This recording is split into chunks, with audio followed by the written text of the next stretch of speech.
Fuck yeah. So, hey guys, we're in Studio 2 today at the Grove. I'm Jimmy, and across from me is Owen Butterworth. Hey, Owen. Hey, how are you? I'm good, how are you? So good. So, we're starting a podcast up here at the Grove. And Owen and I are going to be working together a bit. And, I mean, I've known Owen for quite a few years now, but really I just know Owen as my contact up at the Grove. I don't really know much about Owen personally. So, today we're going to sit down and have a chat, and we're going to get to know each other so you guys can kind of learn a bit about us as well. So moving forward, this podcast might make a little bit more sense. How does that sound? Perfect. Sounds Cool. great. So I'm Jimmy, but I'm James. Yep. That's what my mum calls me. A few people call me that. And you're Owen. I'm Owen. Yep. So, Owen, where do you come from? Where are you a coastie? Are you? Yeah, I'm born and raised coastie. Yeah? Yeah, Gosford Hospital, baby. Oh, yeah, nice. No. Yeah, I grew up here on the coast. Went to school here, and yeah, it's pretty weird. I always think when I decided that I wanted music production and audio engineering to be my career path, I always thought for sure to work at like a big studio or to work with big bands or to do any of that stuff. I thought minimum I'd be moving to Sydney and then probably Melbourne. And then when I learnt about the Grove, I was like stunned. I was like, oh, that's what's behind that big piss off rock wall on the road that I learnt to drive on is.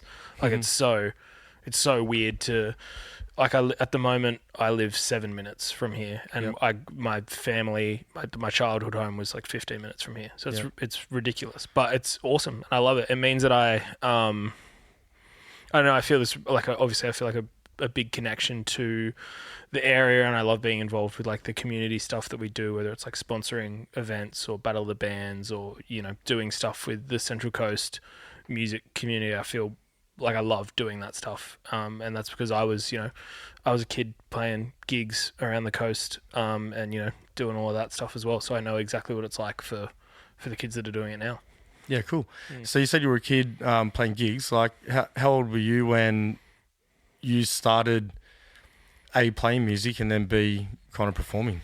I was always into music as a kid. My dad, both my parents are big music lovers. Neither of them play instruments. But there's family videos of me dancing around the house as a toddler to Mr. Bungle and the Coyote Ugly soundtrack and like all of that shit. I think when I was like 7 or 8, I really wanted Guitar Hero for Christmas. And then my parents got me a real guitar, and I was like, fine. I wanted the video game, but the real thing's all right, I guess. And I started playing guitar then. And I had guitar lessons for a few years, and then I sort of, at the start of high school, kind of wasn't interested that much in playing music anymore. And then I picked it up again around middle of high school, like year 9, started playing again, and that's when my friends started playing as well, and then we started jamming in music class, and so sort of around then is when I started performing music, and it'd be around then that I started getting into the idea of like audio engineering and music production as well. I was one of those kids that would be up the back of the hall during assemblies and shit and like mix the bands that would play and do the lights and all of that stuff. Which is where I got the interest, I suppose, and then that kind of carried all through high school, and I made shitty demos by myself in my bedroom with a cracked copy of Ableton and recorded my friends' bands in their house on school holidays and stuff like that. Doing all of that through high school, and then towards the end of high school, I was also like a drama kid. I did drama in high school as well. I thought I wanted to work in live sound or in a theatre and doing sound for musicals, or working at a concert hall and somewhere like the Enmore Theatre or something like that is what I thought I wanted to do. So I started studying at JMC in the city, which was great, and sort of it wasn't really long into the degree. I started studying in the February. I think it was April, an internship opportunity came up here at the Grove, and I came and interviewed for it, and I got the internship. I think I started in May. And literally on my second day interning, I had this crazy experience. I was fortunate enough to be a fly on the wall to watch Scott recording vocals with Birds Tokyo, and they were doing that song, that Good Lord song, which, you know, is all about heartbreak and infidelity, and just the care that was taken by all of the band and Scott to get, you know, Kenny, the lead singer, through this really cathartic and emotional and hard experience in the studio. And I was literally sitting in the back of the room holding my breath, like choosing when to breathe and like trying not to move and like just trying not to be noticed. So I could just, watch this thing unfold. And Kenny killed the vocal, got an awesome vocal, and, you know, he comes back into the room and everyone gives him a big hug. And I was like, fuck working in live sound. I want to do this, and I want to work in a music studio, and I want to make music. So kept my head down as an intern, kept doing KFC runs and teas and coffees and raking of driveways. Still make a good coffee. Yeah. Yeah. I always say that I should have come away with a Cert 3 in hospitality or something after an internship. But just did all of that stuff, and then got the tap on the shoulder at around Christmas time of that year to assist on my first session. I jumped at the opportunity, and then I became the studio manager sort of 18 months after that, which was the start of COVID, which was just insane. It was like, here's the role of managing the music studio, and then like the whole world collapses. Stopped. Which was pretty mental. But it was great to, you know, it was definitely a learning experience, figuring out how we operate and, you know, what we're doing and how we're getting bands up here and getting through that. It's super back to normal now, and it has probably been for 18 months. But yeah, it was crazy to go into a role having expectations of one thing, and then just all of that being thrown out the window for, you know, everyone's job completely changed. So yeah, it was interesting to do, but everything's back to normal now, which is great. It is good. Yeah. Well, I mean, the whole, I mean, not the idea behind the podcast, but for me, the premise behind the podcast probably started during those COVID times as well. I used to hang out with one of my really good mates. I went to school with. He's been in bands his whole life and always played gigs most weekends. And as COVID came along and the whole music scene shut down, you know, like it was hard for him. Obviously, you know, not playing shows, not playing live all the time. So we actually started chatting once a week. We'd get on Zoom. We'd have these long, in-depth, kind of meaningful D&Ms that would go for hours. But on top of that, we'd talk a lot about music. And I suppose that's where, for me, my love of learning about music really comes from. Like, I've always been interested in music growing up, non-musical parents, but we always had instruments in the house. So we had a piano, and, you know, there was an old guitar and a didgeridoo there. Like, we were, you know, and Sick. encouraged to muck around with them. And for me, it was a family friend. I was about 11 years old, came away on holidays and brought his guitar. And just like sitting there watching him play, you know, like, wow, this is so cool. It's taught me 4 chords. It was the G, the D, the A minor, and the C. But and that's all you need. I learnt Knocking on Heaven's Door. And yeah, nice. I think I played that song literally for a year. Like, I don't think there was anything else I played. I just played that. Yeah. And then the next Christmas holidays when we caught up with him, he's sitting there and he goes, you know, you can play other songs, right? Didn't even occur to me. So, you know, like, I've been playing music for a long time now, but really for me, music was always just a bit of fun. Like, I've been in a band in the kind of late, like 2006 to 2010. I was in like a stoner rock band. Sick. We mostly played in the garage and played a few, you know, Wednesday night, Thursday night gigs around Sydney. We had a lot of fun doing it. Recorded 4 songs, like, so, you know, Nice. I've been there. I've kind of done a little bit, but nothing like what you guys do here at the Grove. Where'd you record the 4 songs? We were at this is Zen Studios in Petersham. Oh, classic. Yeah. Yeah. I think you've told me that. Yeah. That place is crazy. It looks like a laser tag place on the inside. Yeah, it's like the little warehouses. Yeah. You like running, yeah. Yeah, but I'm a massive plane nerd, so I've only been down there for one.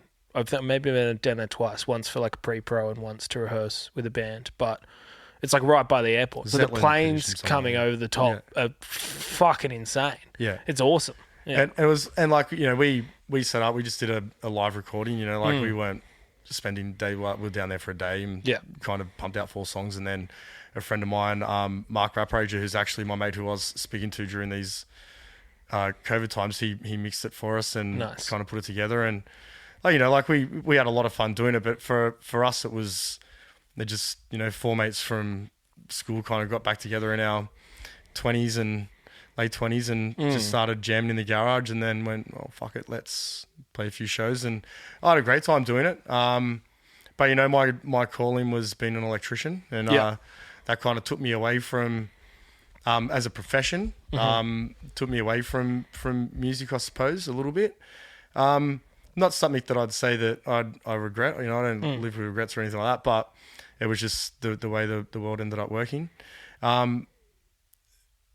But I suppose now, I was really lucky enough to sit in last week with Tori and Matt in the studio, and similar experience of being a fly on the wall, I suppose you could say, where I sat there and Tori was doing some stuff with a harmonica and doing some harmonies on her vocals, and you just sitting there going, wow. And I like even watching Scott on the computer just do his little thing, bang, bang, bang, bang, bang. Yeah. And then honestly, the next day I was listening to a song on Spotify, and I saw Scott's fingers move on a computer and a little part come out of the song get put here and there. I was like, that's magic. Like, it's just, but the way, it 100% blew my mind by just sitting there and watching how Tori did her thing and how Scott did his thing, and then it creates this it's magic. Like it really is. Yeah.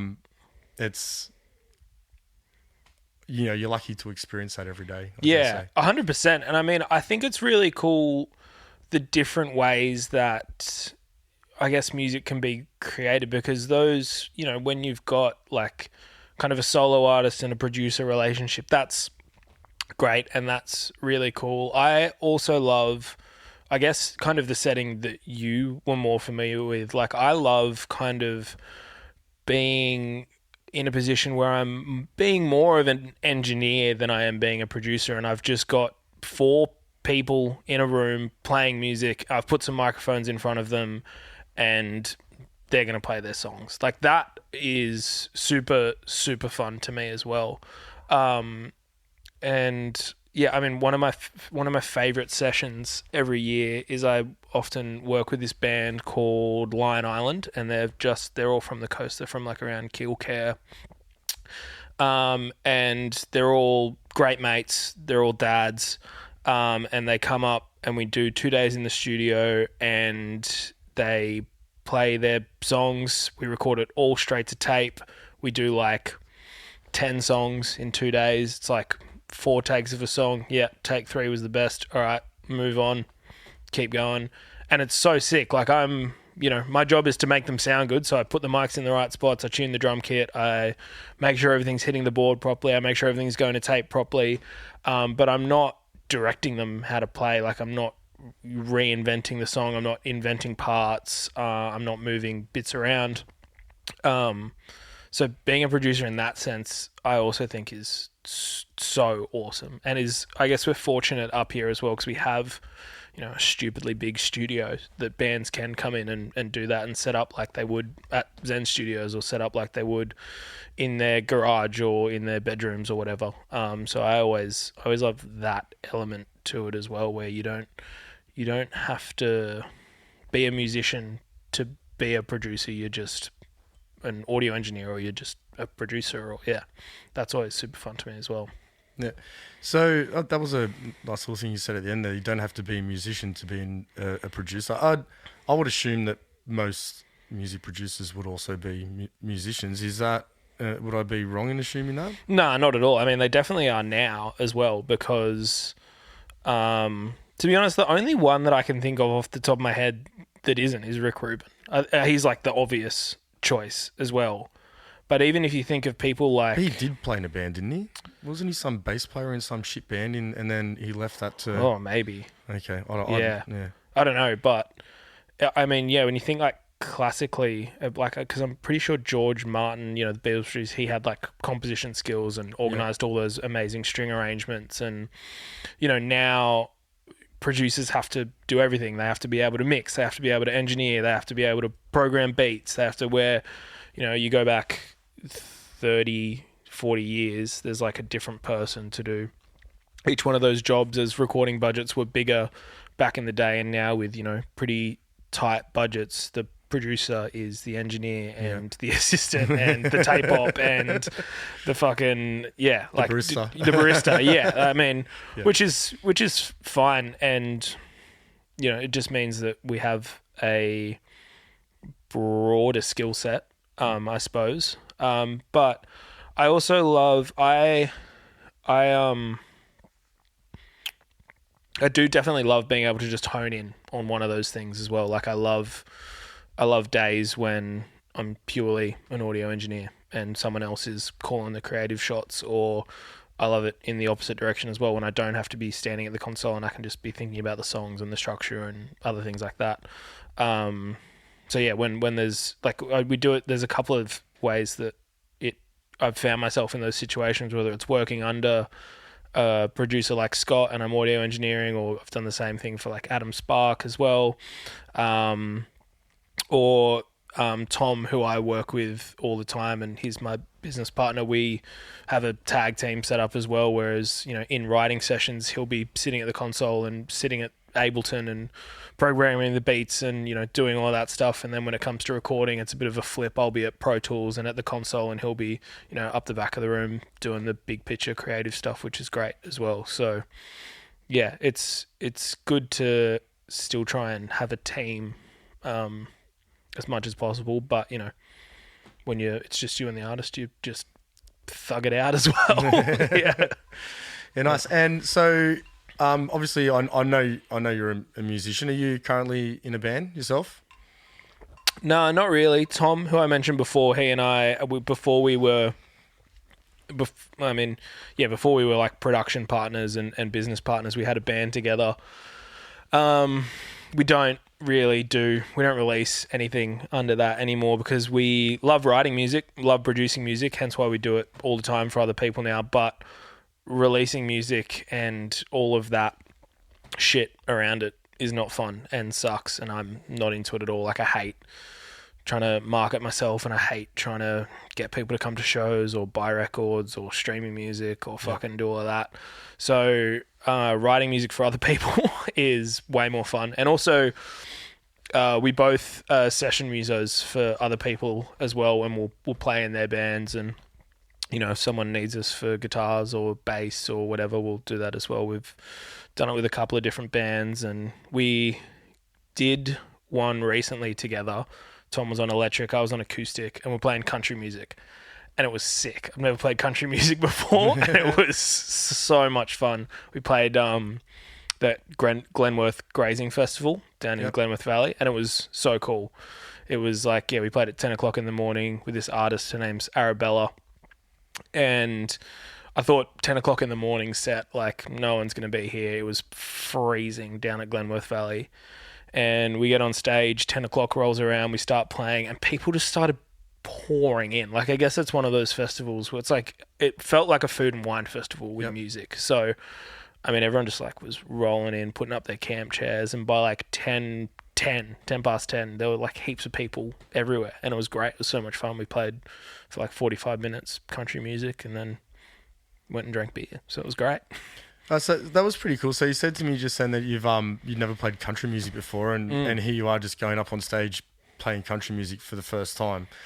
I mean, as somebody who's played for a while, it's you can learn a song pretty quick, but how do you go from never playing country music before to performing it? Like, I don't know. I just I've been listening to a lot of country even prior to getting the call up to doing the gig. So I was I was across it, and I've been playing, Willie Nelson and shit on my guitar, because that's the best thing to do. And then Thom got called up to play electric, and I was like, fantastic. And then Arabella had a different acoustic player lined up, and they fell through. And then Thom was like, "Do you want to do it?" And I am a shit guitar player. Like that is I suck as a guitar player.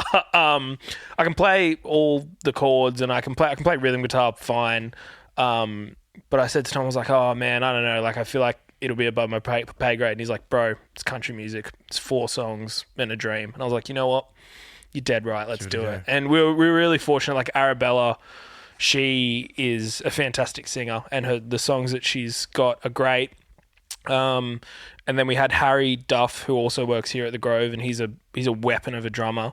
And then Riley McGuinness, I believe. I think that's his name, Riley McGuinness. He's a freak of a bass player that lives here on the coast as well. So, everyone else in the band was like, as far as I was concerned, I was the weak link. Like everyone was seasoned fucking professionals. So me just playing 4 chords on my acoustic for each song, and I just practiced like a motherfucker as well. Like I wrote all my own charts and practiced every night, and then we rehearsed like 3 times, I think, or maybe twice as a band, and then went and played the gig, and it was great. It was good fun.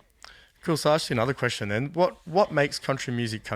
Like I know, for me, I play a lot of blues, so we only really need to worry about 4 chords because we just play the 1, the 4, the 5, and mix them around a little bit. But like when you're hitting country, where does the 4th chord come from for for those of us that aren't familiar? I don't know. I guess I don't know. I remember when I was at uni, I had this great lecturer. His name was Thom Hogan, and he did this whole lecture on like what is country music, and he starts with like traditional kind of folk songs, like Woody Guthrie, and then into like Bob Dylan, and then extends that into like how do we get from bluegrass music and a couple of people standing around one microphone and doing everything live, and then we go to someone like Hank Williams, or how do we get from that to Miley Cyrus Shania Twain and Keith Urban, like how, and even now like Morgan Wallen, like how do we have trap hi-hats, and he's talking about drinking beer and pickup trucks and like how do you put Willie Nelson and Morgan Wallen both in country music? Yeah, it's insane. Yeah. So I don't know. I think what resonates with me in country music in particular, and I suppose in all music, to be honest with you, is like if something feels like authentic and honest, then I'm more drawn to it. Yeah. If something feels real and right, then I'm more into that. And I think that there's a tendency for that in country music as well. Something like Morgan Wallen doesn't really appeal to me because I don't get the hip hop influence that then leaks into country. Like that doesn't make any sense to me. Same with like Shaboozey, that bar song. Yeah, or He's even like, for me it was when Beyonce released a country album. That's I'm like, not hardly country. There was one song that had exactly a twang, right. and then like you kind of destroyed Blackbird. So I yeah, don't know. yeah, and also that doesn't feel authentic either. Like Beyonce doing country that doesn't make any sense at all. So so I don't really know how to define it, I guess, but yeah, I mean it's like anything, like even I feel like even bands like Kings of Leon, border that country thing, even though it's like alternative rock. It just kind of, it when you hear it. That sounds so dumb to say. Yeah, but, I get what you're saying. Yeah. There's, I play this great game. I might have mentioned it to you before. It's called Music League. And essentially, long story short, you get given a category, you got to submit a song. Mm-hmm. Spotify then generates an anonymous playlist, so you don't know who's submitted what song. Yeah, you listen to that song over the week, and then you vote on it. So you've got like a little league happening, Music League. Yeah. Great fun game to play.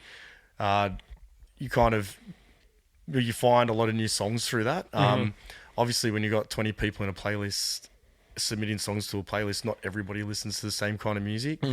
So, you get the one guy that does the reggae song every week, and there's always like a song with a kind of a country vibe on there. And to be honest, there's some really good stuff that I've heard. I like more of that, probably that southern bluesy country sound than the full kind of Tim McGraw. Yeah. I got a barbecue stain on my white t-shirt. For sure. Yeah. Me in that mini-script. Like, I mean, it has its place, I'm sure. But it's kind of not for me. But anyway, like, I do like that kind of hard rock country style kind of around. Love that. Feels good when you listen to it. Yeah. Fucking oath. I was going to ask you something and I've completely forgotten it. The musically thing. How many people play? So, I mean, the beautiful thing about you can make up your own league, so you can kind of set the rules a little bit. So I like if you've got more than 20 people in it, your playlist is too long, right? Right. 'Cause you got like a 2-hour playlist you have to listen to vote. So, I mean, you kind of can skim through and go, well, I know those 10 songs, so what don't I know? But for me, I get to listen to music all day at work. Working on construction sites, we just plug it in and I just put it on and make everybody else listen to it. And sometimes, what's that? And you got to kind of go back to your phone and listen to it. What came on the other day on one of my music leagues, it was that Cosmic Psycho's song, Better Not Bitter. Nice, yeah. Man, that was so good. Everyone at work's like, what's this? And I'm like, it's fucking bullshit, bro. That's what it is. So do you play with your mates or do you play with randoms? So I'm in a couple of leagues. So I've got one league. It's like a random from people all over the world. That's like, and then I've got a league that's mates, and then I've got a league we've got like all my cousins. So sick. There's probably 13 or 15 of us in each of those leagues, and so every week I've got 3 playlists that I've got to listen to, and either make wise or dumb decisions on how I'm going to vote on that. But you can play it fun, you can play it serious. Like for me, I like playing it to hear stuff that I've never heard before or that I wouldn't consider. So like, we had a round the other week. It was Captain Planet round, right? So any song that has Earth, Fire, Wind, Water, or Heart in it. So you got to surely you put Earth, Wind, and Fire in. Don't you? You want to try to stay away from the obvious stuff, right? Because you want to introduce somebody to a song, right? And that's the way I kind of look at it. So what'd you put in? I put in a song called Rain by Wunderhorse. Yeah, right. Nice. Yeah. It didn't do too well. I don't really care about the points on it. For me, it's, you've never heard of this band, go listen to them. Like there's a cool new band to listen to. So I play it that way. So if you give me a song I've never heard before, I'll give you all my points. That's the way I work. Sick. Nice. And the stuff like even some of the absolute classics, you just gotta, like if you hear it every day on the radio already, like I don't, that's already in my frame of reference. Like, gotcha. Give me something new. So that's the way I play the game. So for anyone that's gonna listen to this that plays musically, put some new shit on, hey. But it's really fun. Like it's an awesome way to find new bands. It's an awesome way to find new music. It's an awesome way to share your music that you like with other people as well. Yeah. So every week, do you get like a topic? Yeah, so there's a topic every week. You can create the topics. Music League has categories you can choose, or you can make up your own. Like we've had some pretty crazy, you can do anything from a song starting with this letter to like politically based songs or anything, like make up a category. You can find a song about it. That's sick. It's like Supercoach or fantasy football for 100%, music. but for music. Yeah. So it's a fun little game. Not affiliated with the podcast, but it could jump be. on it. First sponsor would be mad. Why not? Yeah. Fuck yeah. So I love that, you are a Sparky by trade and music is like your outlet, right? Like it's 100%. Your downtime, it's your way to recharge and unwind and reset. Definitely. Yeah. All of those things. It's therapy. It's like a boredom killer. it's stimulating, like, stimulates like trying to figure out a song that you think is out of your league. Do you know what I mean? Like, oh, how am I ever going to play that? And then nailing it, you're like, fuck yeah. Like, recently had that experience with Paranoid Android. Felt great to get that opening guitar part. How is it like sometimes you're trying to get a little, and you're like, it's not that hard. It's only this. I just can't do it. I can't do it. And you do it 100 times and it gets worse and worse and worse. And you put it down the next day, you walk in, you're just like, got it. Nice. Maybe yes. Like, I love that stuff about music. I love challenging myself with music. Even for me, I played music for about 20 years without really knowing much about theory at all. Just tabs and chords. And I knew all the chords and I could do that. And like, I could go on YouTube and learn a song off YouTube or get the tablature. And I actually found I used tablature for years and years and years, and YouTube came along and I was like, oh, this guy can teach me in like 3 minutes. Why am I going to bloody go? And then I went back to tablature and I'm like, I can't even read this shit anymore. Like, this is crazy. Like, so for me, I've actually trained my ear now, where I mostly play by ear. One of my favorite pastimes is to just put on a random Spotify playlist and just have my guitar sitting there, and when a song comes on, try to figure it out by the time it's done. Mad. Not saying I'll play it perfectly, but I pick up the chord structure, play around with it a little bit. Great. If I like that, sometimes I might even pause it and try to figure out a way to play that in 7 different triads, like just to fuck around with it. And fuck yeah. So, like I love messing around, and my knowledge is growing day by day by day by day. Like 5 years ago, I didn't know that every major chord had a relative minor chord. Yeah, for sure. And now when I found that out, I was like, oh, so I actually already know. Yep, bang. Oh, and overnight, when you understand those, like, overnight you get better. Like when you understand these concepts of music theory, I don't think you need to personally have to go to university and do a master's degree in music to understand music theory. No, I think Yeah. I think you can understand like the very simplistic basics of music theory pretty easily. Yeah. But it took me 20 years of playing guitar to realize that I understood so much more than I thought I did. And then really that opened up the floodgates for me to pretty much be able to play whatever I want, really. Like there's some crazy... I still don't know where to play diminished chords, but we'll talk about it. Yeah, nice. Sick. But, it's understanding a little bit more and more and more and more of that music theory actually improved my playing ability, I believe. For sure. Tremendously. And even to the point where, like, I walked into a room with 3 guys that I'd never met before, and within 3 minutes we were just jamming, and we jammed for 2 or 3 hours. Like, I'd start just playing some chords and they'd pick it up. Somebody else would start playing something, I'd pick it up. Like, as you said, it's, 3 chords in a dream sometimes. Like, it doesn't have to be hard. And from those 3 chords in a dream, there's there's so much you can do with it. So yeah, for me, and I suppose this is where this podcast has come in. Like, I want to learn more and more and more. Like, just sitting in that studio once and seeing that. Like, the next day I heard a song and I was like, oh, I can see that happening here. I can see that happening on the computer as well as happening in real life. Like, and that was just one session, So I don't know. I'm a sponge at the moment, just trying to learn as much as I can about it. And like, how good would it be to just hang out here all day, every day? It's pretty great. I mean, today's my day off and I've been here all day. So, I totally get it. Unreal. I think it's really interesting because I'm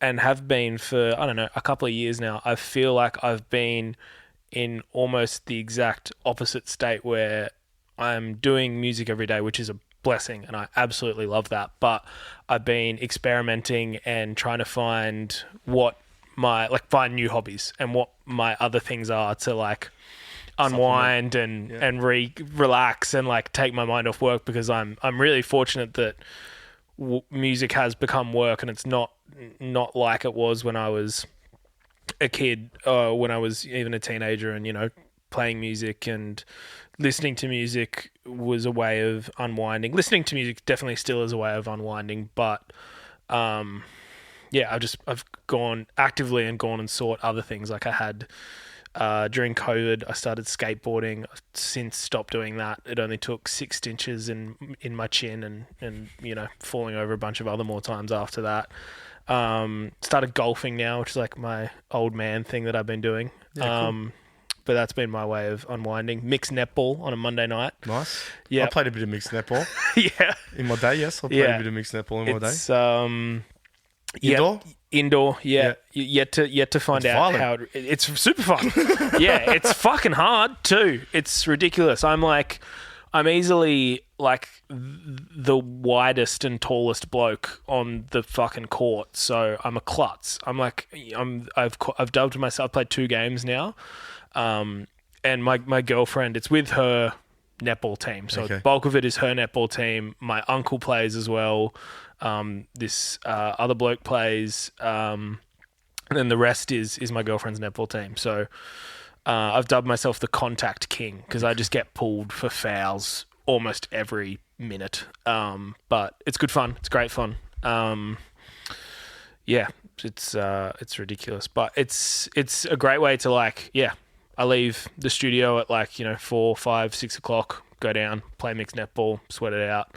And it's a great way of unwinding. I've also found it's funny being on a podcast and talking about podcasts, but podcasts are fucking great because sometimes I'll leave the studio after mixing for, 6 hours or whatever, or being in a session from fucking 8 till 10, or, hearing music all day. The last thing I want to do is get in my car and hit play on literally any song ever.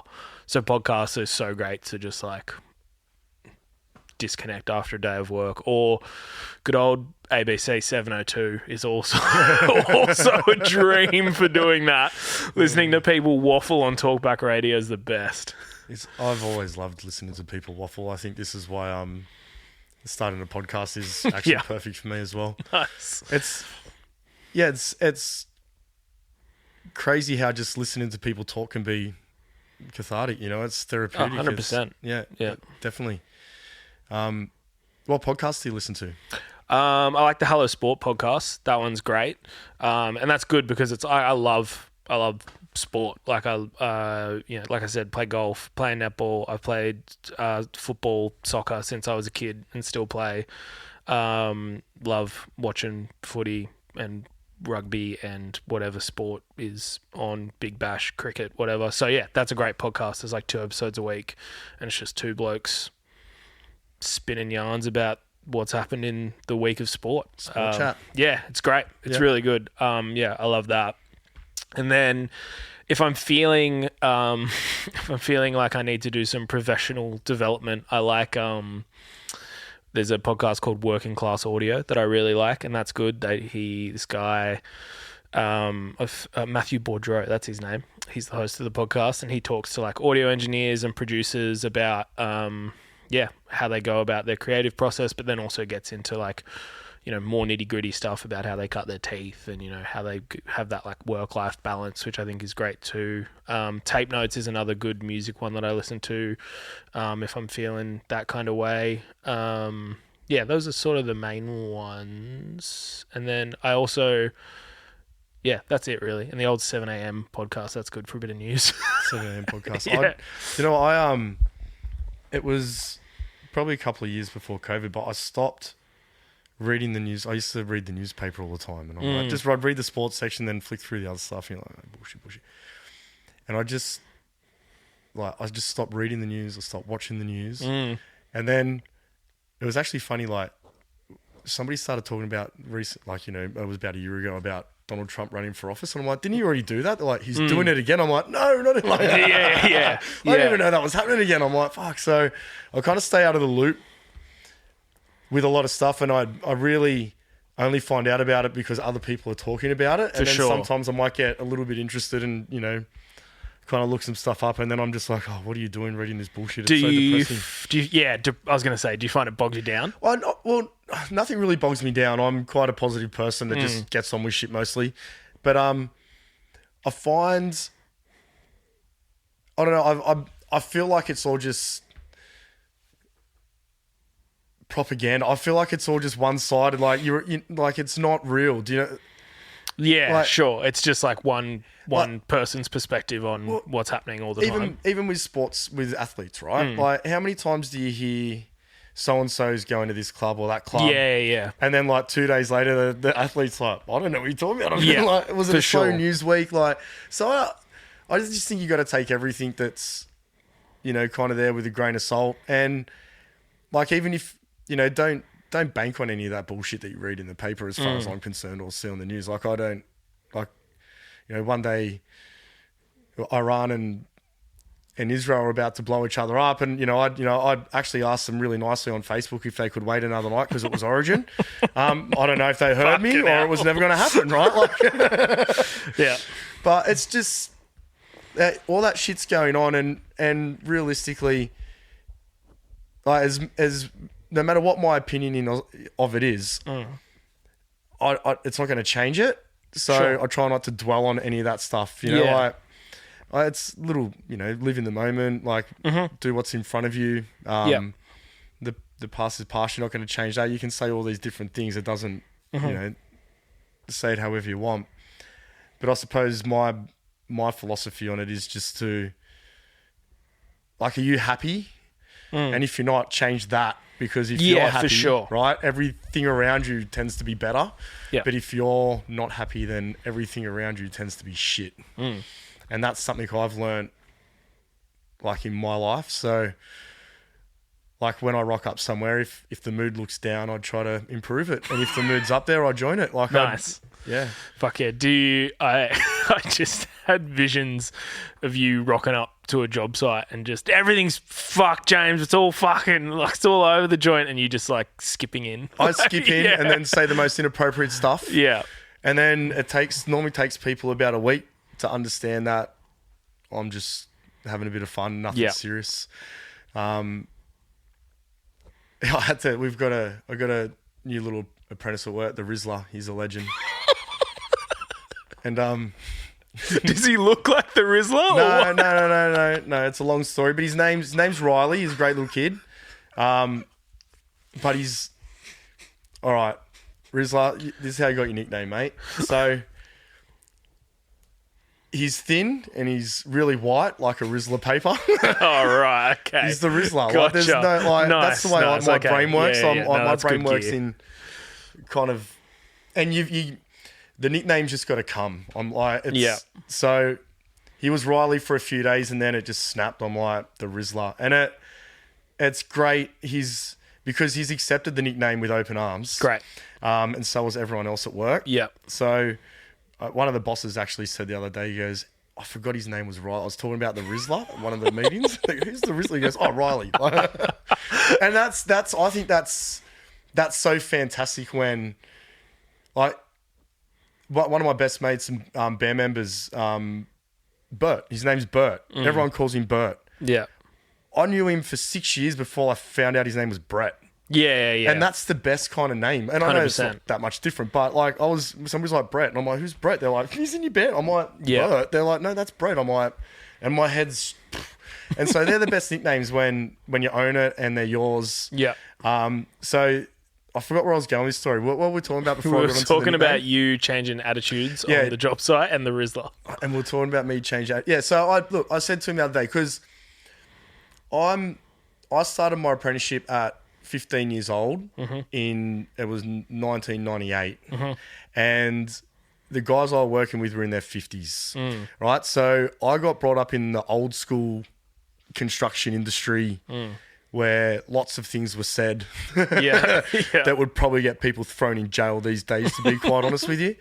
And I've toned myself right back, but at the same time as well, like, I expect things to be done to a certain standard, and if I've taught you 2 or 3 times and they're not that standard, you get yelled at until you're at that standard. Yeah, and, fair enough. Like, there's 6 guys at work, and I don't yell at any of them, but I yell at the Rizzler all day, right? But I did say to him today that yesterday I fucked something up myself. And I actually went, fucking idiot. And I started yelling at myself. Like, and one of the other boys goes, well, at least you're fair. Like, 100%. Like, You don't discriminate. like, you're just going to yell at everyone. And that's my initial reaction is to go, you should know better. Oh, I'm sorry. Don't be sorry. Be better. Do it right. Do it again. Yeah. But a minute later, I don't really care about that. Like, it doesn't... Yeah, for sure. That's done, and we've spoken about it. We move on, and now everyone's good until the next time we fuck up, and then I'll... The poor kid. Yeah. He actually made it till 2:30 yesterday. Huge. 2:30. And I said to him, don't make me come down that ladder. And I came down the ladder and it was right in front. I asked him for a screw. He goes, I can't find it. And I go, it's right there. I can see it. And I end up come down. I picked it up. And I went, you nearly made it all day, Rizla. So even the yelling was fun, right? Yeah. Like, no, he's a good kid. And it's my job as a tradesman to make sure that, these kids that come through become... these apprentices who come through become tradesmen. So if they're doing something wrong, I take that personally. Like, it's my job to bring them up to standard and to get them to where we want to be. Like, I'm not, we're not just tradies, we're teachers, we're mentors. Like, I give terrible advice, but we give advice. Sure. Don't listen to anything I say. It's all bad. But it's life lessons, like we're... You spend more time with people at work than you do with your family members once you get into 100%. The real world. So, like, if you're going to work and you're having a bad time, you gotta change that somehow. So for me, it's I try to do just as much, if not more, than the other boys to say, like, this is what we can get done. Like, and push myself sometimes to show them what we should be achieving. Yeah. But also, so that you can take a little step back as well and just be like, look, that's what we can do, but that was pretty crazy day. You know what I mean? Like, we don't have to do that every day, but we got that done. Yeah, nice. And get in the trenches with them and get dirty. Like, I don't like sitting there on the sideline and pointing fingers. Like, I'm always in there. But nearly 30 years of experience in all different parts of the industry.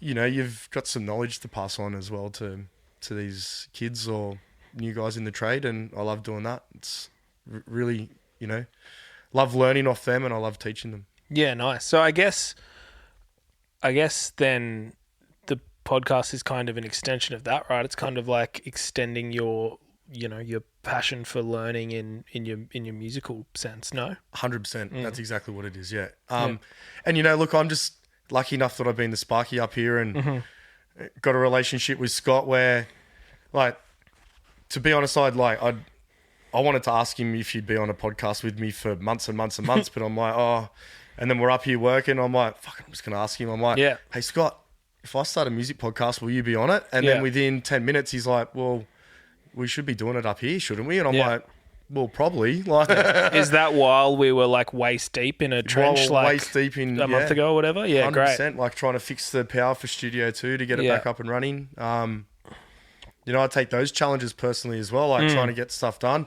I've taken on a full-time job where I'm not working for myself anymore. And Scott rang me. I'm like, man, all we can do is dig here and dig there. He's like, well, we'll dig, you get up here. And, it wasn't just me. Like, you guys helped fix that power. Dig, we fucking did, yeah.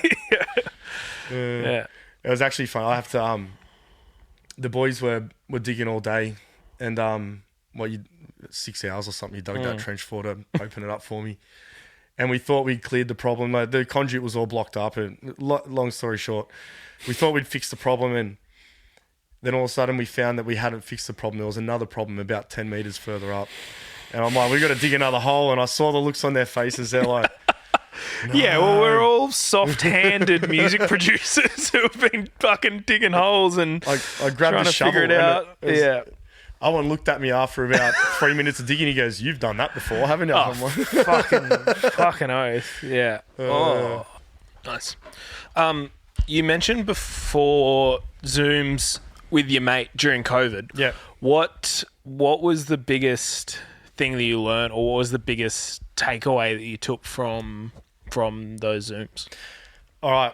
I've actually thought about this, and for me, honestly, as a guitarist, it was to stop looking at music as letters and start looking at it as numbers. Oh, yeah, nice. Yeah. And for me, that opened up the guitar neck for me. Obviously, having a guitar neck with frets that are a semitone apart, you know, once you learn one scale, you kind of know every scale, and it's hard to comprehend that without knowing any music theory at all. But once you know the positions of those notes of whether it's the minor pentatonic scale, well, now you know the relative major pentatonic scale as well. And it's just a matter of finding those root notes and hanging around on them. So I think for me, that was probably the biggest thing. And from that, now when I play a song, rather than just trying to find a key and playing in a key, I've realized that every time I change a chord, I can play notes that are in the key of that chord. So if we're playing a G major chord, I can play any note in the G major scale at that time.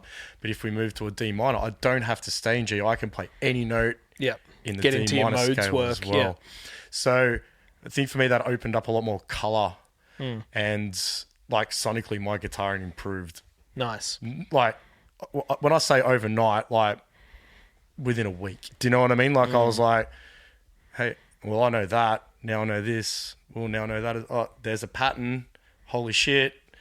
And it was like an aha moment. Like it went boom, like lights turned on.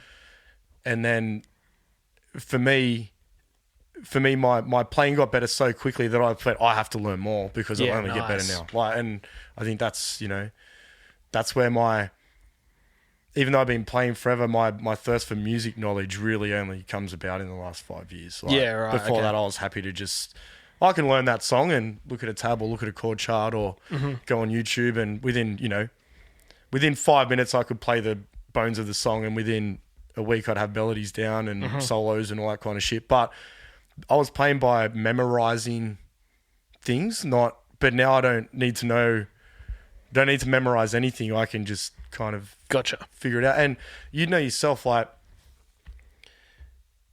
I've never played that song before, and by the end of the song, you're like, oh, it's going to go there. Like, for sure. And for some people who are listening to this, that might make no sense. And, for a lot of people that have been playing their whole life, they'll know exactly what I mean by that. Like, it just makes sense for that to be the next chord. Yeah, it's like predicting the ending of a book or a movie or something. Like, oh, yeah, of course, you've got to resolve it, right? Yeah. Like, and, without that resolution, like, you don't have anything to begin with. Yeah. So I suppose, understanding that is my biggest takeaway. Nice. Yeah. I actually had a similar experience recently when I had to learn all these country songs. The artist, she went over to Nashville and had all of her music produced there. So it came back sounding great. And the charts that we got were the same charts that the band used on the day of recording. So they were all in Nashville number system. Yep. And it took like 100% of my brain capacity the first time I played the charts to I was literally playing 4 chords, but I was looking at 1, 4, and I was like, fucking, it was like learning to walk again for a second. I was like, oh my God, but I got there. But yeah, it's super handy, and it's obviously super quick because I was looking at chicken scratchings of however many songs it was, and the band have blasted through it in a day, and then I eventually got my pea brain around it as well. So it's a fucking sick way of thinking about music. Well, I was at a friend's wedding a couple of years ago, and there was they had a blues guitarist there just playing at the reception, and he had an old Ovation guitar there. Oh, nice, yeah. And I was like, oh. Are they the ones with the funny sound holes? They're all different. Like I think they were like Sears catalog guitars from America, like the Ovation. You're like, what's this? And they're like, that looks like an Ovation. Like, so, right. It had like a rounded back on it. Yeah. And anyway, I was like, oh, nice Ovation. And he was like, well, you must play because you wouldn't know what an ovation is. Yeah. He goes, jump up. And I'm like, oh. And he goes, come on, it's easy. It's 1, 4, 5, hang around on 6, and then come back on the 1 again. And I was like, fuck me dead. All right, no worries. And then we started playing. I'm like, what's the 6? What's the 6? So I just watched him play the first time, and I was like, all right, I'm good to go. Let's hit it. Mad. Like the E minor pentatonic scale is probably my favorite to play. He goes, what can you play? And I'm like, E minor. Yeah. And he did it, and we jammed along. We played for, I don't know, like 10, 12, 15 minutes. Dope. He played a couple of songs, sang, like, and I was just jamming along on top, and Yeah. had a bit of fun going both ways, then said thanks a lot. And so, you know, before that, I wouldn't have been able to go up on stage with him and do that. Like, it wouldn't have made any sense at all. But for me, the numbers system, like, I'm a numbers guy anyway, right? Sure. So when he explained to me, like, you know, the first is always the root, you know, and when you play the blues, we play the 1-4-5. One's always here, four's always there, five always there. If you're in major scale, you know, your 4 and 5 are always going to be major. If you're in minor, your 4 and 5 are always going to be minor. Like, learning those things, then that opens up like this other stuff. So really, you've only got to try to remember where your 2 and 3 are. Yeah. You know, and your 6 and 7, because the 1-4-5, that's my go-to with the blues. For sure. So I can find 1-4-5 anywhere on the guitar now, and just these other chords, you know, they just add that little bit of color, or turn it from a blues song into a pop song, or like, for me, like, adding one of those other chords changes the whole feel for me now, from a blues song to maybe a punk song, or depending on the way you strum, you know, there's all these different things you can do with it. So for me, that's just the basis. Like, you learn that and everything else comes off it. So has that opened you, like, have you been songwriting as well? I was speaking to Tori about this the other day. I'm a terrible songwriter. I think I am anyway. Sure. I love collaborating with people. Like, I love, like, you know, maybe adding something, like sitting down with somebody, like, oh, I've got this, but I don't really know where to go, and like building on something with someone. I find the idea of like laying my heart out on paper to be, oh no, it's not me. I'd talk about it and I can do all that shit, but I haven't found a way to translate that onto my guitar yet. I've written some nice riffs, and you know, I've got some little bits and pieces here and there, but like nothing that would constitute an album or a record or anything like that. But in a collaborative sense, I really enjoy building songs with other people. But not so much writing. I don't know how to explain that properly, but yeah, not so much writing them, more just building them. Sure. So you like building the chords and the instrumentation, as opposed to building, say, the melody and the lyrics? I love finding the melody for a song. Like, if somebody's got chords, I'd love finding a melody to go along with those chords. But lyrics, I'm like, honestly, my lyrics are so shit. It's like, I'm patting a cat while I'm wearing a hat. I think I'm fat. Like, yeah, didn't know you rapped. That's fun. It's just, I find them to be like, when I've tried to write lyrics, I just find them cringeworthy. It's nothing that I would want to sing in front of someone. Right. Yeah. Fair enough. So, but, like, yeah, musically, I've got, you know, a couple of things there that you could consider songs that I like, but that's more to, if I find somebody to jam with, I'll, you know, and I'm so open. I love that collaboration process. Like, I'm so open to everybody's ideas. Like, you know, 4 brains are better than one. I'll listen to everything, throw out all the shit, and take out the 2 or 3 pieces that I like out of it, and hang on to that all the time. But yeah, building something from scratch, it's not out of the picture. I say it too much. Sorry. It's not out of the picture. And definitely, if I found the right people, I'd be open to recording an album. But I don't think I have anything worthy to give the world, personally. Yeah, right. Interesting. It sounds like maybe you haven't found the right people, potentially. Because I feel like there's definitely people that are the exact opposite of you. Like, there's plenty of people out there that are just like, oh, I have all these lyrics and I don't have any music for them. So maybe you need to find one of those people. Quite possible. Oh, look, I'm definitely open to that. Yeah. We spoke with Tori about tapping into the ether. You know, I haven't tapped into the ether yet. Yeah. I know that. Like, yeah, I wish I had. Yeah, I find the tapping into the ether thing, for me, I feel like I do it better, or kind of there's two ways. I feel like songwriting's like any other kind of skill or any other thing, whereas like if I'm doing it more often, I'm feeling better about it, or I'm doing it better. But then I also feel most comfortable about it when I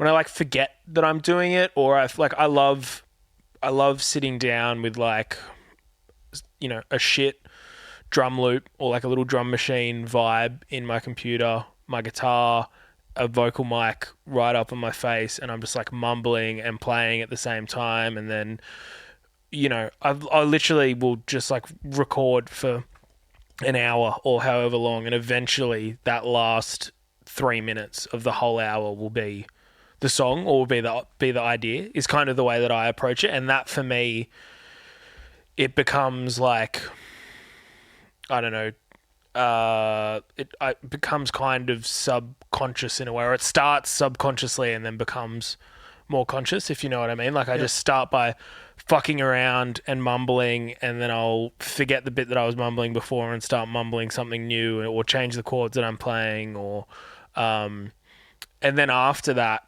if I'm properly fleshing out a demo, then I'll come back around and I'll like put on my producer hat, or I'll put on like a different hat, and then come back around and start thinking about start thinking about like, you know, oh, this probably doesn't need a 3-minute verse going into a 15-minute guitar solo. No, but you can always have a 15-minute guitar solo.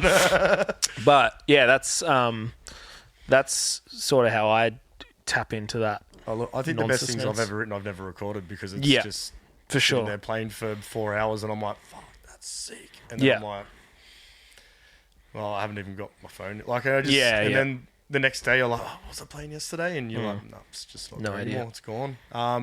So, you know, having this stuff around, I suppose, to, I know you're doing it at home as well with your own gear, but you know, like having all that recording gear around just to be able to record yourself when you are doing it, I suppose might help.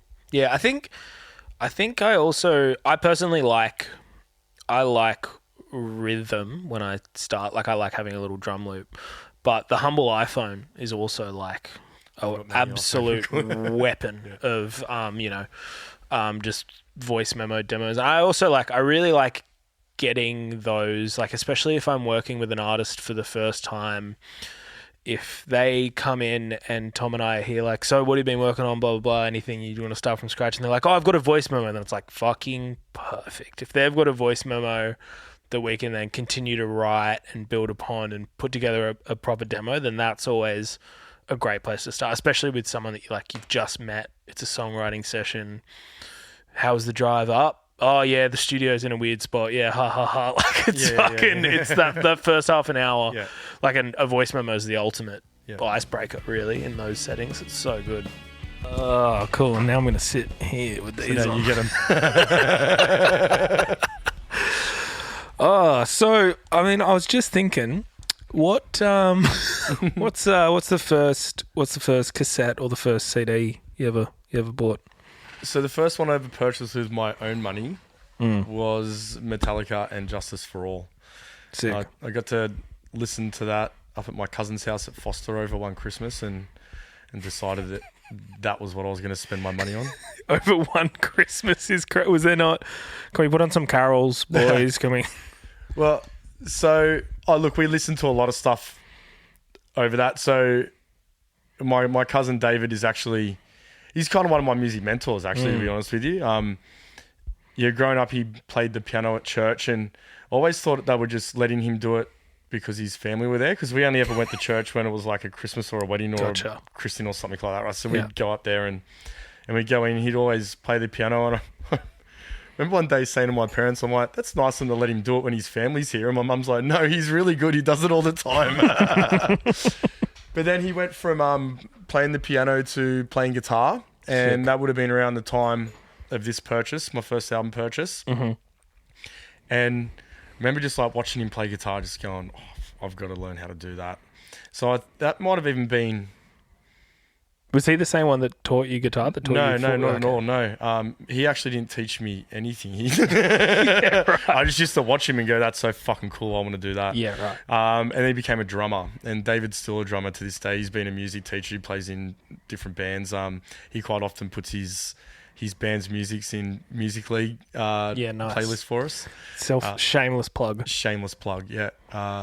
But yet again, he's a seasoned pro. Like, he can go from metal to rockabilly with his skills, right? Because that's what he does. Like, he's not into one kind of music. He's into music, which is something I've always kind of looked up to. But yeah, we spent a lot of time. I think he might have been learning some of the songs on guitar or something like that. So spent a lot of time listening to that album over that Christmas, and that ended up being my first personal purchase because of that. Had a few tapes and CDs that I listened to a lot before that, but they obviously weren't my own personal purchase. They were just kind of family records. Mm-hmm. What about yourself? What was your first album purchase? One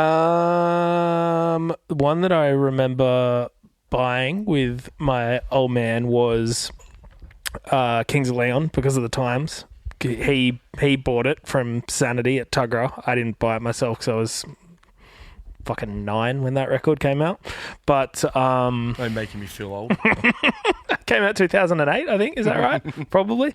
But yeah, I mean, I was an iPod kid, so I don't. But the first thing when I went and got a record player, I went and bought Weezer's Blue album because that was, which is just a classic teenage boy record to buy, I think.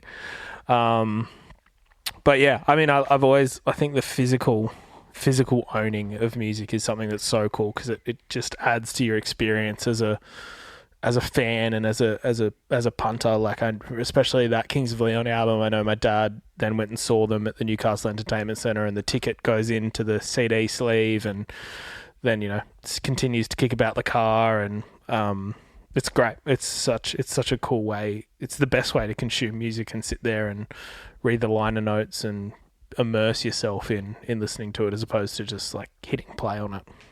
One of my mate's older brothers had a wall of tickets from all the concerts he'd been to. That's sick. So cool. Used to look at it just like, oh, you've seen them. That's mad. Yeah, it was a pretty awesome bit of artwork, actually. Really. Yeah, the old tickets they'd rip off 100%. Yeah. And you'd bring it home and stick it up on the wall. Yeah. I remember one year we went to a gig and they like took your whole ticket, and I'm like, hey, what are you doing? Like, that's proof that you went. They're like, oh no, people are handing them out and trying to get pass outs and doing all this kind of stuff, so you can pick one up on your way out. And that was kind of the end of the ticket, like the ticket no longer exists, does it really? Yeah, no, and they're all on your fucking iPhone. You're on your phone. Yeah, 100%. Like, and then if you get them, if you don't get the iPhone version, you just get a shit bit of paper that you print out. Like, you don't get a fucking ticket, which sucks. A guy at work the other day was telling me about the Tomorrowland tickets. His mate got some tickets to Tomorrowland. Did he go this year? Yeah. And it was like it came as a box, and you like open it up, and then a drawer pops out, and there's a key in there, and you take the key out and you open up another section, and then your ticket pops out of it. Like, that's fucking ridiculous. That's fucking great. Yeah, expensive tickets, so you might as well get something to keep. I dare say, but it's that's kind of cool that they've kind of kept that alive. Did you see the stage burn down? Did you see that? No, I did not. Bro, it was fucking check it out. So Tomorrowland famous for having insane sets, yeah. Insane set. They build it for like a year, don't they? Something like that. Something ridiculous. But the fucking day, I think maybe it was like 3 days before the show or the opening day of the festival, the whole fucking thing burned down. Yeah. And it fucking, but what they, kudos to them, they managed to still have that main stage as a place, and it's not the big set that you would expect. It's just like a big LED kind of screen and then a DJ booth in the middle. Yeah. But you can see behind the LED screen the ruins of the stage. Yeah. Oh my God. It's fucking crazy. Yeah, that is crazy. No, I had no idea about that. Yeah. No. You got to see the photos. It's fucking insane. But I reckon it's so impressive that they were still able to Put a show on. Put the show, yeah. The show must go on, right? Absolutely, yeah. It's insane. In the truest sense of the sentence there. Yeah. Speaking of show, what was the first show you went to? My first gig that I was taken to with my parents was my parents took me to see Elton John when I was pretty young. I would have been Nice. I don't know, maybe like 5, 6, something like that. Mm-hmm. My second was lucky enough to see In Excess with Michael Hutchence singing. Mad. And the first gig that I went to without parents was I'd finished year 6 going into year 7, and family friend who actually taught me how to play guitar, Vitor. It was family friend Melissa, her boyfriend Vitor. They took me to Pearl Jam at Eastern Creek, the Vitology tour. That's so cool. Fucking 12 years old. So sick. Everyone's like, "What are you doing here, dude?" I'm like, "Whatever I want." Free range kid, man. That's mad. Front and center, like it was just, it was a dream. Like it was. That's so cool. It was pretty cool. Yeah, that's mad. Is that at the racetrack? It was at Eastern Creek. Yeah, that's Eastern Creek racetrack. Sick. That's like mental. the line up outside. It was like one of those 40-degree days, like baking hot. Every second day in Eastern Creek. Oh mate, it was an absolute memory. Like something I'll never forget. Seeing that was pretty cool. Yeah, that's sick. What about yourself? What's your first gig? First one with parental guidance was. I was insanely young. It was 2004. I would have been just about to turn for 5 years old then. So I went to Big Day Out with my parents, which was so sick. And I remember, getting my hair spray painted bright red, going in with my earplugs, everyone looking at me like, what the fuck is this literal child doing here? Which is completely fair. I remember, watching the Black Eyed Peas with my auntie and uncle, and I remember being on my dad's shoulders in the boiler room watching Sonic Animation. And then I got picked up at 6 o'clock by my godfather, and my parents kicked on into the night. And then after that, a couple of years after that, is when they brought in the age restrictions to... So they made a rule because Big Day Out. Maybe. No. No, I was like the fucking... apparently the yarn is that I was on like the Triple J website for ages, and I was like the little Big Day Out poster child for a while, which, I mean, I was a fucking cute kid, so I don't blame him. What happened, Owen? Yeah, I know. All downhill from 2004. You peaked early. Oh, absolutely. Way too early. And then, so I mean, that was the first show that I ever saw, and I remember seeing. I also won probably a sympathy win / mum and dad paid for it, but a saber-toothed tiger that I took home with me from like the carnival games at Big Day Out was classic. And then the first show I went to after that, I mean, to be honest, shows that I've been to most concerts that I have gone to. I've gone to with my dad, because my dad has always been a big, I guess, he's a fucking mad music nerd. Like, he loves music so much. And he had me when he was like 18. So how old am I? Dad was born in like 1979. He's younger than Scott, which I like to remind Scott of every so often just to wig him out. So yeah, Dad and I go to concerts all the time together. I think the next one I kind of remember going to after that is I would have been in year 6, and we went and saw Muse at what is now Kudos, but I think at the time was called All Phones Arena.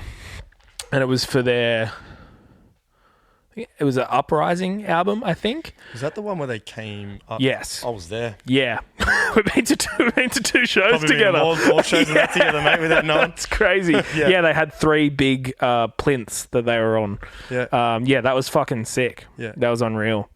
Yeah, and now Muse have become like my guilty pleasure band.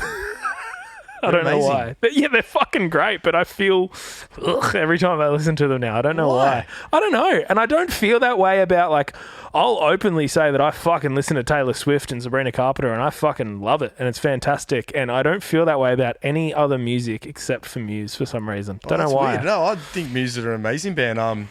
Matt Bellamy, he's the songwriter, singer-songwriter for Muse. But plays bass and keys. Does he not? He's I could be wrong there. He definitely plays keys. They got a bass player though. They got a bass player. Yeah, they got a. It's bass, drums. I've seen them a few times actually. Saw them front and center a big day out, and I think that's when I was like, "Whoa, man, these guys!" Because they've got that sound when you listen to them. On the CD, it's rock, it's dance, you don't know what it is, but that live performance they put on sure. It takes it to a whole nother level. I saw them.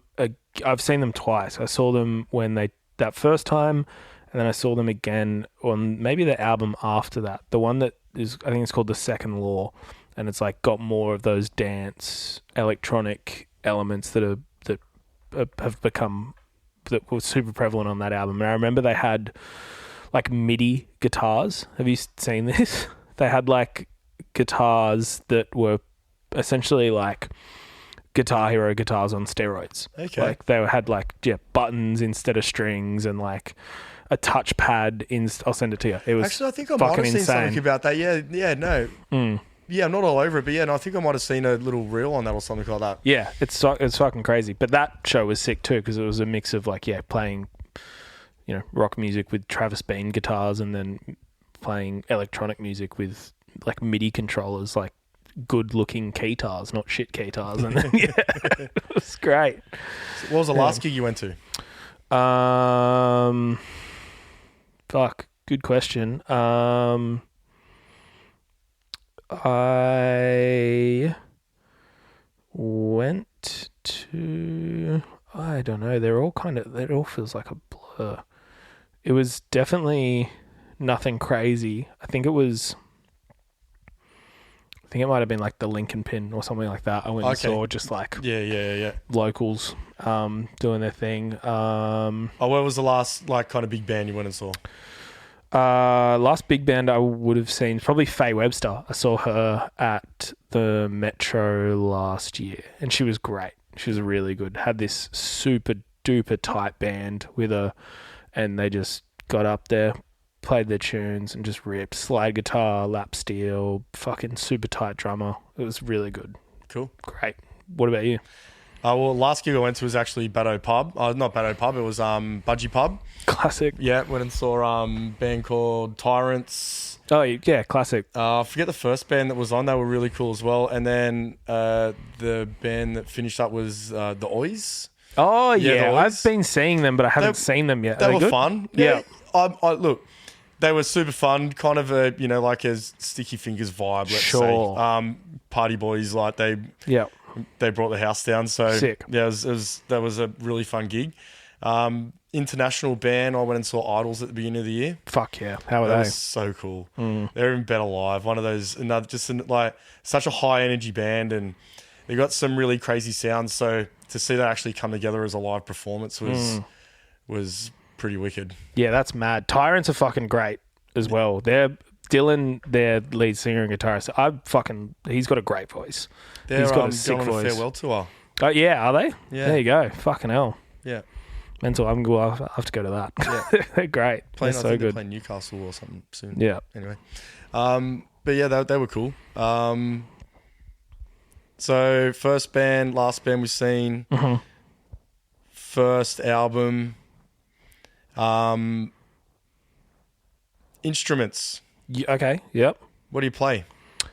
Guitar by trade. Yep. But as I said before, I don't deem myself as a good guitarist, but yeah, guitar by trade. The first guitar I got given to me that Christmas when I wanted Guitar Hero but instead got a guitar was it was a Strat replica. It wasn't a real Strat, and it was like that 3/4 scale jobby because I was like 7. Yeah.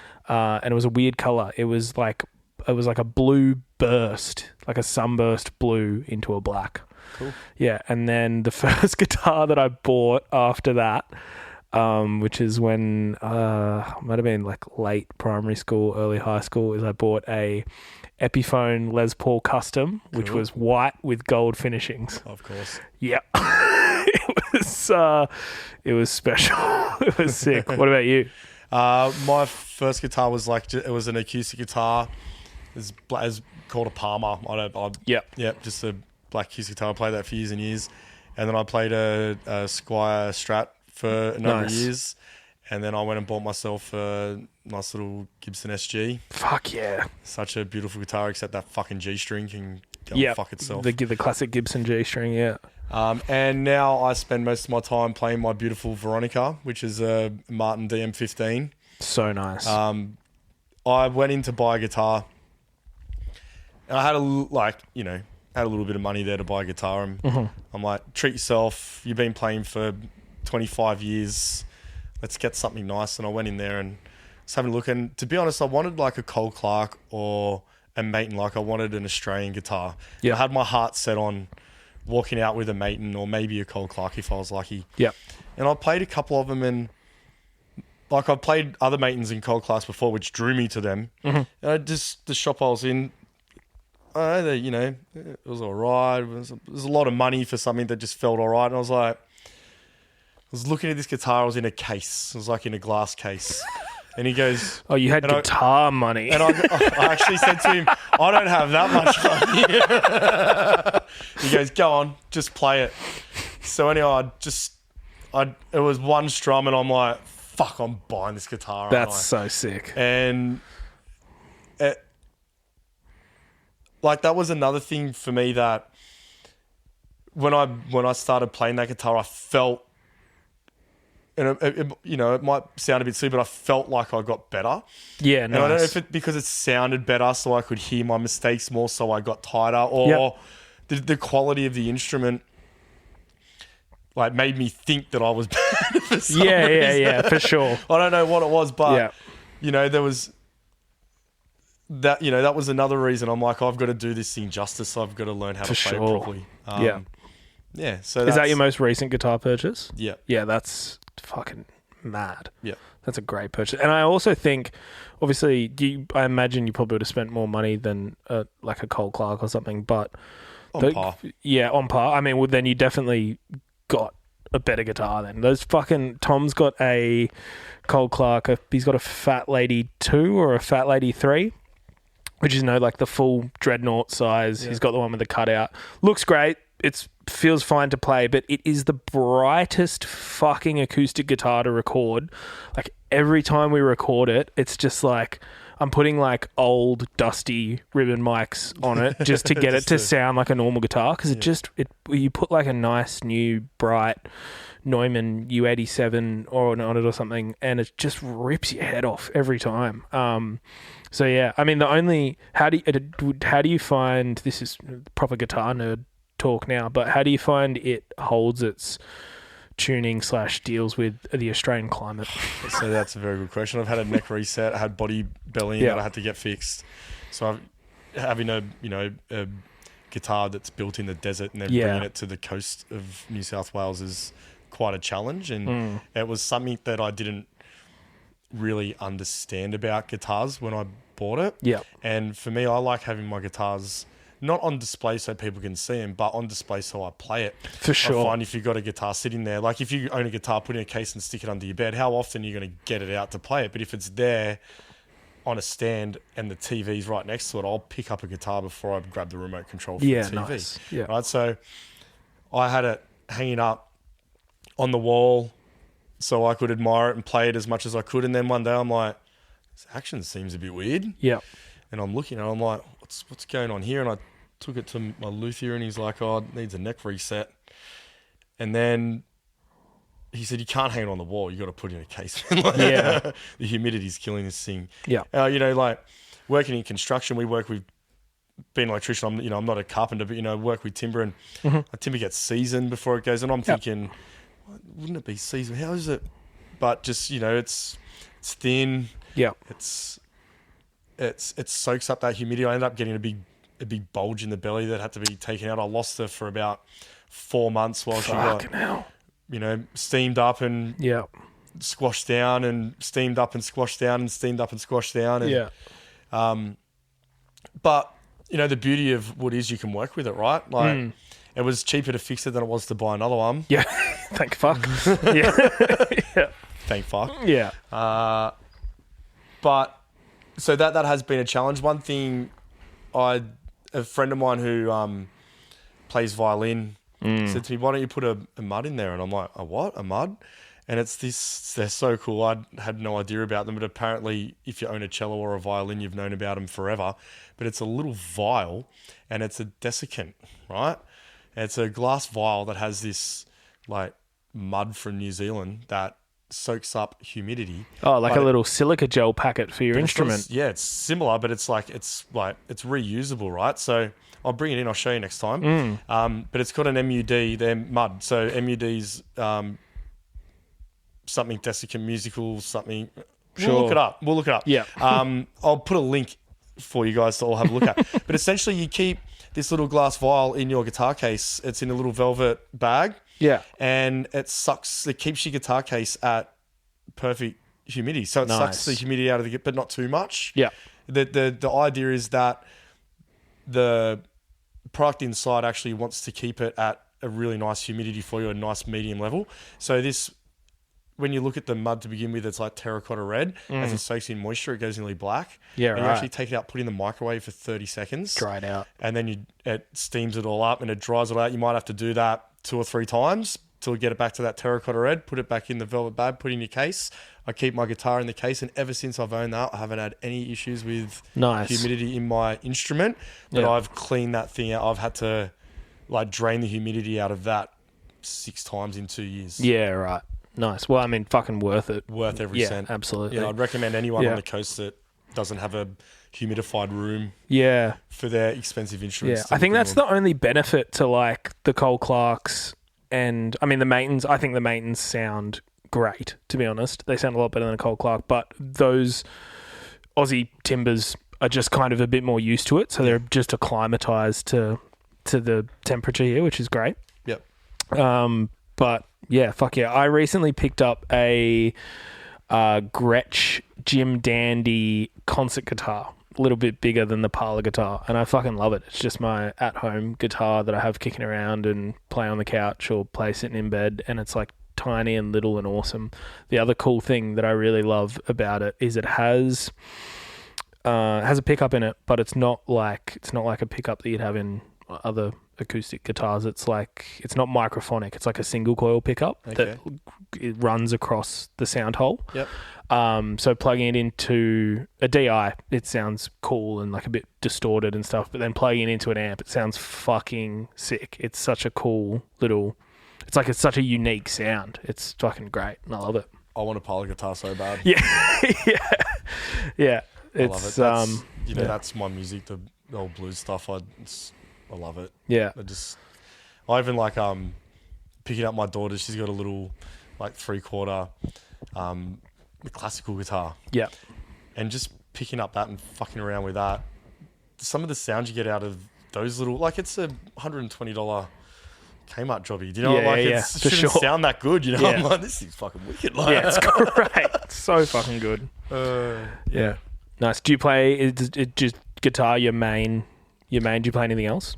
Yeah, so everything else I muck around with. I wouldn't call myself proficient in anything else. Yeah. I can play a piano if it's in C or A minor because I don't touch the black keys. Nice. Yeah, for sure. But that's just me only cheating with my newfound music knowledge lets me know that this is always going to sound good, right? So I can, well, not always, but mostly going to sound good. So I muck around with that. I've played the harmonica for a few years now. Sick. Yet again, like I've never had a lesson, and if you played the harmonica, you'd probably think I can't, but I can make it sound pretty good. Yeah.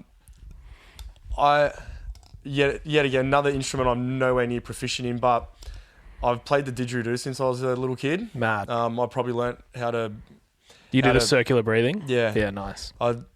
That's another one of those things that if you don't play for a while, it might take you a few minutes to kind of lock yourself back in. But once you get that rhythm going, you can hang in there for a while. Sick. I've learned when I was super young, so that was something that just always kind of stayed with me. Nice. Apart from that, I've mucked around on a trumpet. Cool. Yet again, it's just like, oh, that sounds bad. That sounds good. I'll do that again. Sure. I don't really know what I'm doing. Fuck yeah. That's sick. Yeah. Do you have a trumpet at home? I don't have a trumpet at home. Okay. No. A friend did, and hence I used to muck around with theirs. But yeah, I'll give anything a crack. I don't mind. We had a drum kit sitting at home for my son to play. He didn't never really. When he got some lessons, how does he get some lessons?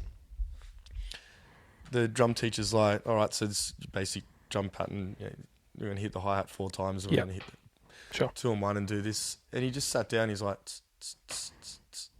and the drum teacher's like, how long has he been playing for? I go, about 3.5 minutes. He's serious? I'm like, yeah. That's crazy. And so then, just with his mentality, he kind of went, oh, well, I know how to do that. And just was like, I'm done with that now. I'm done with that now. Gotcha. So, you know, we did that for a little bit. So I used to go down and muck around on the drums. And obviously being in a band, there's always, if you're in the garage, the drum kit's there. So I'd always try to muck around. I'm a terrible drummer, but I do enjoy making noise on the drums as well. Drums are the best. Drums are so much fucking fun. Anytime that I'm in a rehearsal room and the drummer's like, I'm just going to the bathroom, you best believe I'm going to be sitting down in the next... I'm going to put my nuts in your drum. Yeah, honest to God.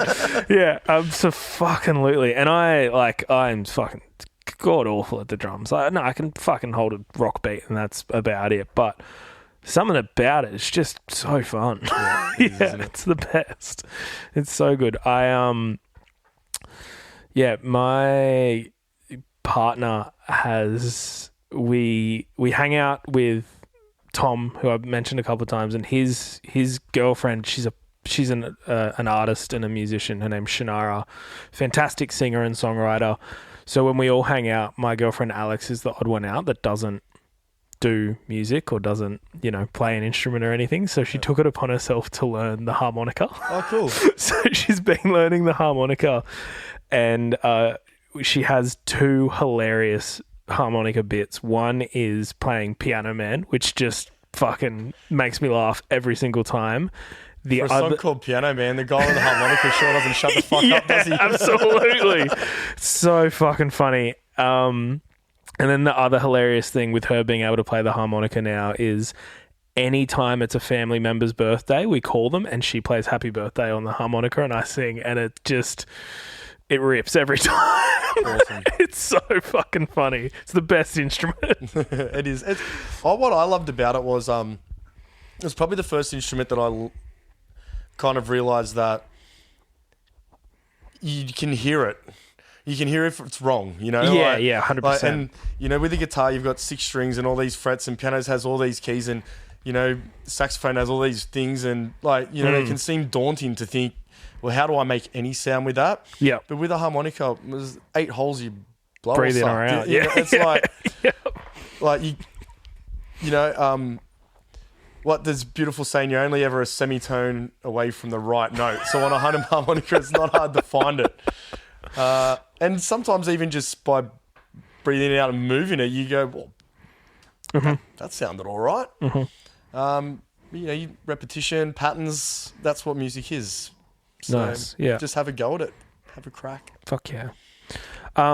Something that you did in another episode that we've recorded that I really liked is you asked Scott what, outside of music or outside of his job, what keeps him going and what are the things that keep him happy. What is that for you? What are the things that keep James happy and keep James moving and shaking? I've got a lot of interests, just because my brain works that way. I can't really just do one thing. I've got to do lots of things. So for me, spending time with my kids is pretty important. So my son plays rugby league, and I like to be involved in that. What position does he play? He's a front rower. Hell yeah. He's a big boy. Mad.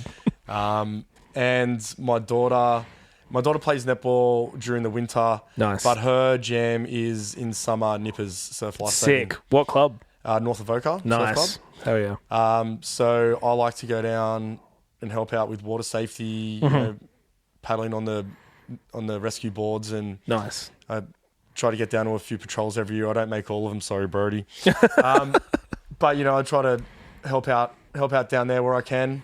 So they're fun things I like to do. But see, for me, music isn't my profession, Owen. So I'm at work on the tools for 8 to 10 hours a day. Yep. And when I get home, that's when I get to rip in. Yeah. So, music is for me a way to relax, rewind, rejuvenate. It's therapy. It's everything to me, and it's probably. I suppose I did say before that I don't live with regrets, but I suppose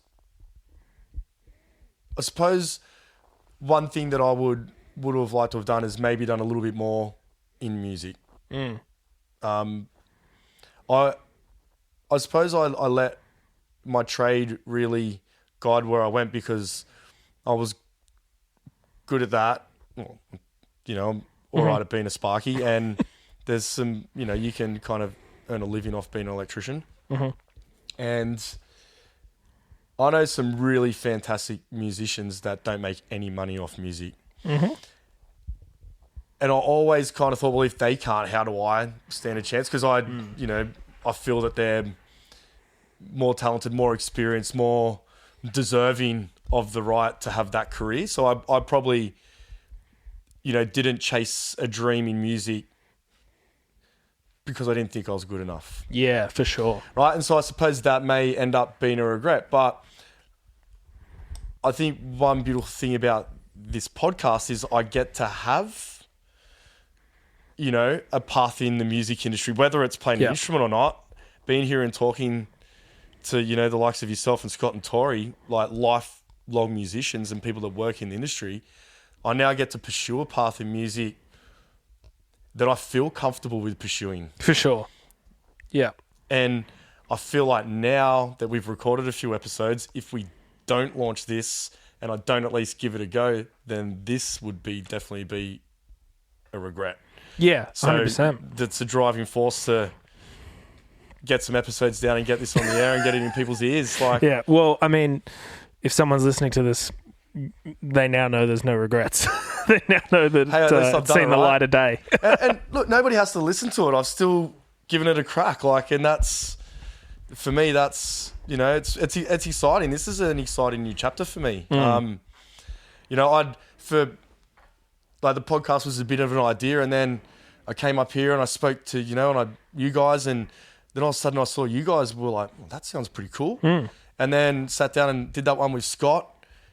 And then I spoke to you and Scott again, and I actually I felt like I saw a bit of excitement in you guys about the podcast, which would definitely pump me up, because I'm like, fuck, I just thought it was a cool idea. Sure. And now other people think it might be a good idea. Let's give it a crack. So, we're just going to do it. We've got our own ideas, but we're also going to be driven by the people that listen to it. All my favorite podcasts are massively community driven. They've got communities behind them. The people that listen to them have a say in what happens. And not so much like, do this, do that, but, can you talk to this person? I want to hear about this. I want to learn about that. Nice. And so, going forward, we'll get some socials up so people can jump on board and come along for the ride, because it's a journey, right? And I want people to join me on the journey. I want people to feel like they're sitting in the studio having this chat with us, not just, listening to it. So that's the idea behind it. That's how I want to roll it. I want to learn more. Hopefully other people can learn something as well. Yeah. If we get it wrong, you can let us know. Might tell you fuck off, but I might not. I'm happy to be told I'm wrong sometimes. If they do it the right way, they have to write in handwritten letter. It's fuck yeah, amazing. Yeah, cool. I reckon we've got some stuff. I reckon we've got heaps. So how we finish every podcast is with a song recommendation. Have you got a song recommendation for us today, Owen? Yeah, I have been rinsing at the moment, and it's been stuck in my head. I've been playing it on guitar. I've been listening to it once a day. It's exit music for a film by Radiohead off OK Computer, and I don't know what it is about it. It's just been an earworm for me for the last week, and it's fucking sad. It's a fucking sad song. Yeah. But I don't know. I love the way that this sad story is conveyed quickly and succinct, and then there's this beautiful, massive crescendo, and then it drops into this just a stripped back outro, and then the song's over in like 3.5 minutes or something. It's almost like it's like a fucking really sad pop song, but also not a pop song at all. Like I don't know. It's just what it's like. Yeah, it's one of those things that it literally has the pop. It has had the pop music effect on me, where I've just been wanting to play it again and listening to it again. And I've heard it like fucking 1,000 times. I don't know why this past week it's just latched onto my soft brain, but it has. What's your song recommendation for the week? Oh, song recommendation for the week. Only because we spoke about them before, but Cosmic Psychos, Better Not Bitter. Nice. Yeah. For the Rizzler. No, for the Rizzler. Yeah, well, and honestly, we're at work today, and we walked into this area to get stuff done, and there was just shit everywhere. And that song, I just went, it's fucking bullshit, mate. And one of the boys was like, what's that? I'm like, you haven't heard that song? And I whacked it on. And so, yeah, we all had a bit of a laugh to that. And so, yeah, you go home and listen to Better Not Bitter by the Cosmic Psychos. Yeah. Hopefully the Rizzler listens to it on his way in tomorrow. Let's hope so. Cool. All right. Well, thank you very much. Thanks, Owen, for everything you do. I wouldn't be able to do this without you. So, big props to Owen. And thanks, everyone else, for joining me on the journey. See you next time.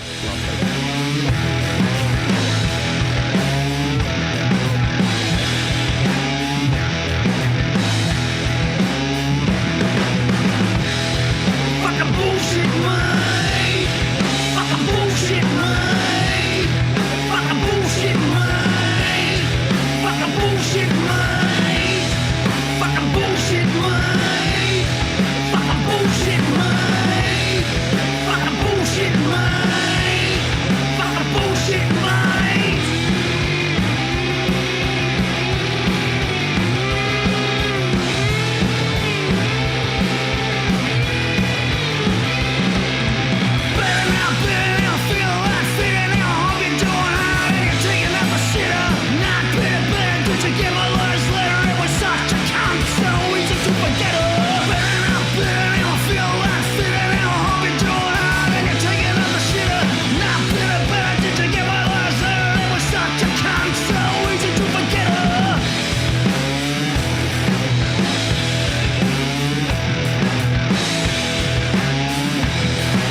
Wake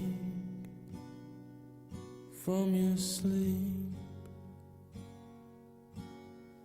the drying of your tears. Today we escape, we escape.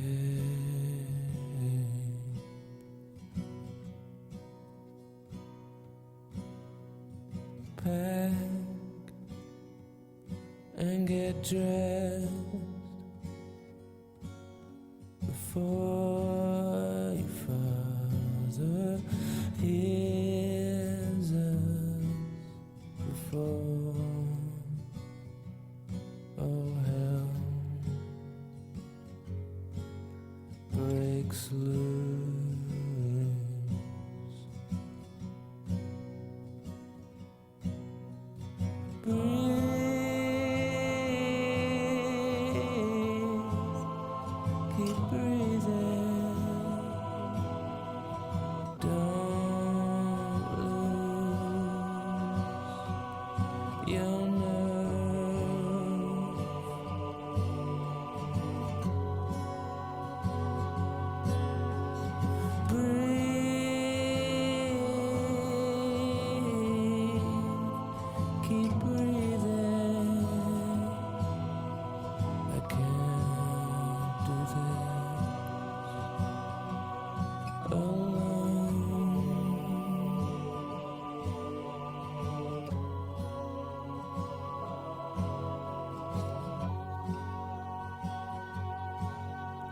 Sing us a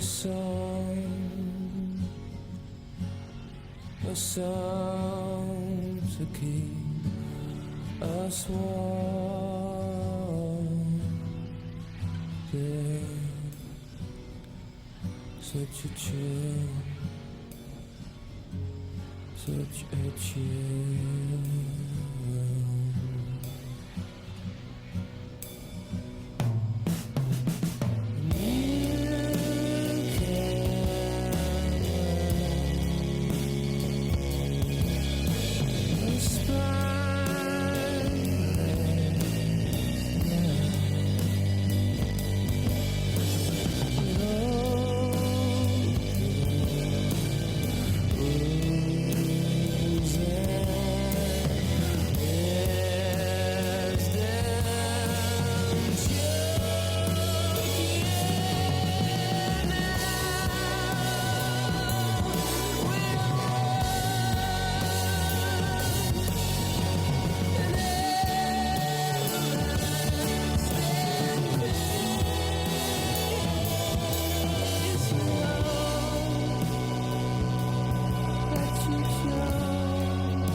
That you choke.